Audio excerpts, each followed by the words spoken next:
Good morning, and good afternoon, depending on where you are regionally. A very, very warm welcome to the Ditch Plastic Conference. How I very much wish we were all here in person. There's nothing better than speaking to a conference, in a big room with great, wonderful, smiling faces.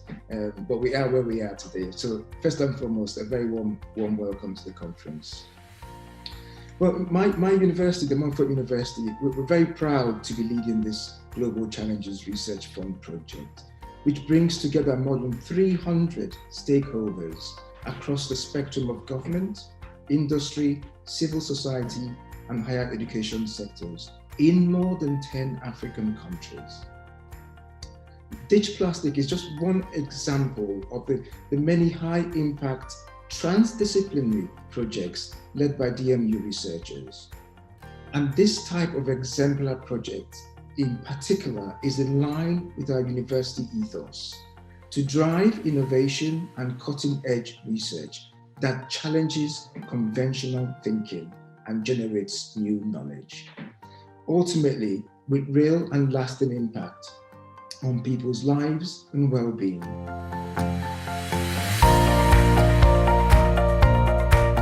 As of 2016, 176 million tons of general waste generated in West Africa. By 2050, there's going to be 516 million, which is 3x what was generated in 2016. So again, the numbers are going up. The problem that we're solving is one that we've been hearing since the start of this conference, and that is the problem of waste management. This sector is really characterized by inefficiency and irregularities in waste collections. There is very low waste collection coverage. And the other big problem is that there is a lack of household data. There is some data out there, some statistics, but household data and which households are generating which waste, how are they disposing of it, and at your waste, that is what we're trying to solve. So our solution is an application that connects households and businesses and communities to waste haulers in their vicinity. And our solution in the gist can be called an Uber for waste management, if you want to oversimplify it. And at your waste, our mobile application that we provide to these businesses and households allows them to schedule for waste collection services at the tap of a smartphone. This particular sector is still very much male-dominated, which allows for persistent gender disparities. And we see this particularly in the development and indeed the implementation of policies, legislation, and indeed strategies. And often what happens is that these policies, legislations, and strategies are looked at as neutral, but there is nothing neutral when it comes to gender equalities or indeed inequalities. This is because we know that cultural, structural norms have shown that most aspects related to women or indeed policies are never really equally looked at. Most of structural aspects are biased towards men. That's why we see that there are more men in formal employment than there are women. Most women are left at home to look after the kids, to look after the household, etc. Are women's and men's experience equally taken into account when we look in terms of priorities, in terms of needs, in terms of development and transfer of environmental sound technologies, instead of in terms of participation and benefits from capacity building and awareness raising, as well as opportunities for them to be participating. So in general, we need to look at our power and agency and related to the economic empowerment, and it should be action oriented. It should be able to be visible. What are the practical ways in which we can move this agenda forward in terms of education and awareness, in terms of working with government across the continent, and in terms of scaling up, these exciting ideas and innovation?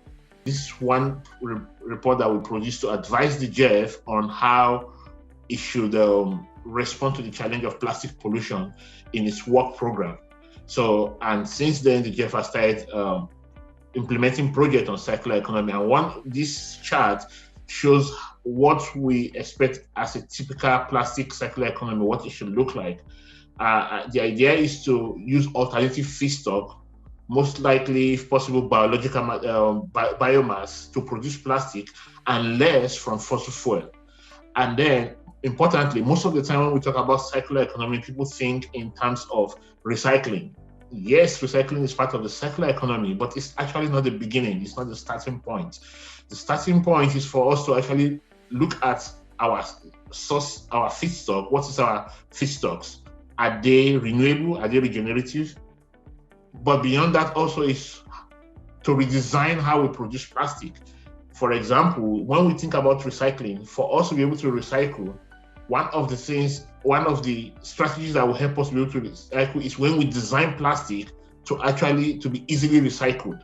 And as you can see today, even within the circular plastic economy, it's still it's an emerging area, an emerging kind of conversation on the African continent. If you want to wait for all the traditional innovation ecosystem to be able to support development within the circular plastic economy, it's going to take us a long time before the policy will catch up, before universities will catch up.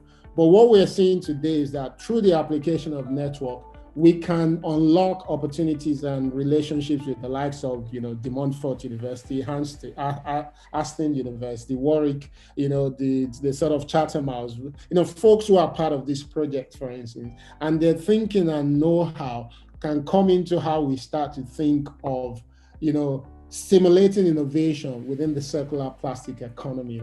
So I want to thank the organizers of this conference. This is a very, very good one. I want to thank Miwa and his team that indeed they've been able to do this in terms of bridging the gap between gap. And of course, I think it was Dr. I don't know who did the last presentation.